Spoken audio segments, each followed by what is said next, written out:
Star Wars, The Last Jedi title gives new hints about old mysteries. Because Number 1. The movie will heavily feature Luke. Director Rian Johnson said earlier this month that the central question being asked in the film is, what's going on with Luke Skywalker? Luke will be the emotional entry point of the film. It will also explore themes of family and connection. Luke's reintroduction into the series is what sets the events of The Force Awakens into motion, and his cameo finishes out the film.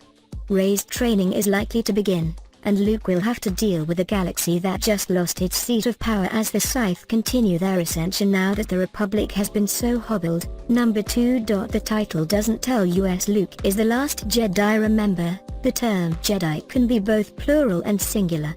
Luke could very well be the single last Jedi, but the title could also refer to both Rey and Luke if she has begun her training. There could be other Jedi in hiding, although it's unlikely the film would introduce any others at this point in the series. I don't know if I'm a Jedi. I don't think I am, Rey actress Daisy Ridley has said in the past. We've had this debate as to whether Leia is because she uses her Force powers. But we can't assume the word Jedi is being used in the singular. For all we know, the timeline jumps forward a decade, and Luke has been training even more Force-sensitive pupils as the First Order grows more powerful. Another thought is that Kylo Ren destroyed Luke's students, but we have next to no details about how or when that happened. We're also assuming those students were killed, and we have few clues about how many there were. Number 3.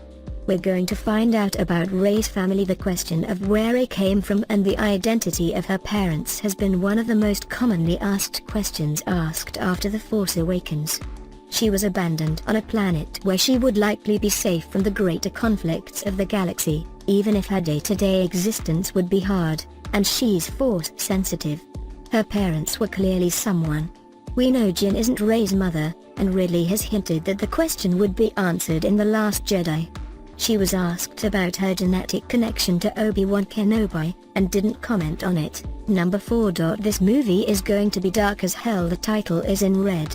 The Empire Strikes Back was famously the darkest Star Wars film in terms of events and tone, and is also widely considered to be the best. Just in general, the second installment of any trilogy is dramatically inclined to be the darkest. The higher the danger for the characters and world at the end of the second film, the higher the stakes and enthusiasm will be for the third.